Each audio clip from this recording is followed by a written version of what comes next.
kabarnya hasil labnya Laura sudah keluar, mungkin gimana nanti?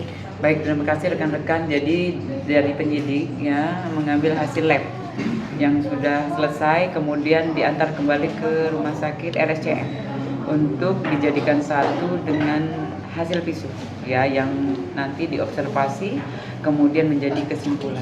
Itu yang dilakukan oleh penyidik. Kalau hasil visum, maksudnya kan ini yang kabarnya visum ketiga ya. Seperti apa sih nanti, maksudnya sampai harus cek darah juga? Kemarin sebelumnya maksudnya apa nggak perlu sekali aja gitu, gimana? Ya, jadi itu memang yang diminta oleh ahlinya ya. Jadi penyidik selaku penyidik itu memang apa yang diminta dari ahlinya pasti dilakukan ya. Terutama mengungkap, menjelaskan, memperjelas kasus yang dilaporkan. Itu yang dilakukan oleh penyidik. Tes darah itu maksudnya Iya. keseluruhan atau hanya dia masih virgin atau tidak atau apa? Oh, kalau itu ahlinya yang tahu ya, karena memang kemarin dari visum tambahan ya, lanjut dari lab. Nah, kemudian hasilnya sudah selesai dari lab, diantar kembali oleh penyidik ke rumah sakit RSCM untuk dijadikan satu, karena memang observasi untuk kesimpulan itu memang harus banyak untuk buktinya, itu yang dilakukan. Bukti itu kapan akan dibacakan atau? Setelah selesai dari observasi kemudian kesimpulan nanti diserahkan ke penyidik. Nah, itu nanti diterima oleh penyidik. Artinya tidak disiarkan seperti ini kan, seperti ini atau? Ya, dalam atau isi dari visum nanti dibuka di pengadilan. Ya, itu memang ketentuannya demikian. Tapi bagaimana sih kekuatan dari visum et repertum itu? Itu bukti ya, fakta yang memperjelas kasus yang dilaporkan oleh NM, karena yang dilaporkan adalah asusila. Nah, bukti yang jelas adalah di fakta itu visum. Artinya menjadi sebuah satu alat bukti yang kuat ya dalam Kuat sekali, iya, sangat kuat ya. Nanti artinya bukti itu akan dibuka di pengadilan. Betul. Artinya tersangka sudah akan ditetapkan sebelum bukti itu akan dibuat pengadilan.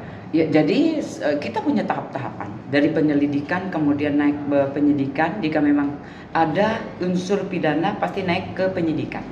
Lanjut nanti dari penyidikan jelas kita mengerucut, ya itu pasti mengerucut ke tersangka. Jika memang ada yang melakukan itu tahap-tahapannya dari penyidikan, kemudian penyelidikan, lanjut dari penetapan seseorang. Berarti hasil visumnya mereka akan ke tempat dokter yang aborsi juga yang melakukan semua melakukan, yang ikut serta ataupun yang memang mengetahui, nanti kita mintai keterangan jelas. Artinya itu bisa mereka yang terkait dalam melakukan itu, pelaksanaan itu yang dibilang mungkin aborsi itu apakah akan menjadi tersangka juga nanti? Jadi gini, dari itu penyidik yang nanti yang punya wewenang, ya kita lihat saja nanti kita update setelah visum diterima, nanti pasti kita ada update. Atau mungkin seberapa besar mereka keterlibatan mereka di situ kali? Apanya? Ya artinya tersangka atau tidak tersangkanya mereka ini tergantung besar kecilnya keterlibatan mereka. Nanti kita update kembali ya.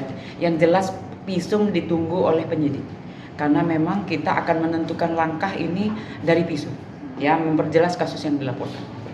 Artinya hanya dari Laura saja ya, dari pihak Fadel tidak ada melakukan visum atau apa, mungkin yang penganiayaan atau apa?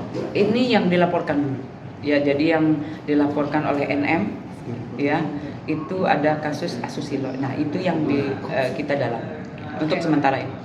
Oke, makasih. Ada agenda kan yang kita menjadi kemarin untuk melihat hasil visum? Iya, jadi nanti jika memang diperlukan pasti kita memanggil atau kembali memanggil NM untuk dimintain keterangan. Itu. Oke. Soal pengelola itu gimana kemarin pemanggilannya? Iya, jadi kemarin ya hari Kamis kita menjadwalkan untuk minta keterangan untuk pengelola apartemen yang satu yang pernah ditempati oleh LM, tapi memang belum hadir ya. Nanti pasti penyidik berkoordinasi lagi dengan yang dipanggil Ya. Ngasih tahu nggak alasannya kenapa nggak hadir pengelola apartemen? Iya, nanti kita cek lagi karena memang tadi saya berkoordinasi dengan penyidik memang belum hadir. Itu aja yang dijawab. Oke.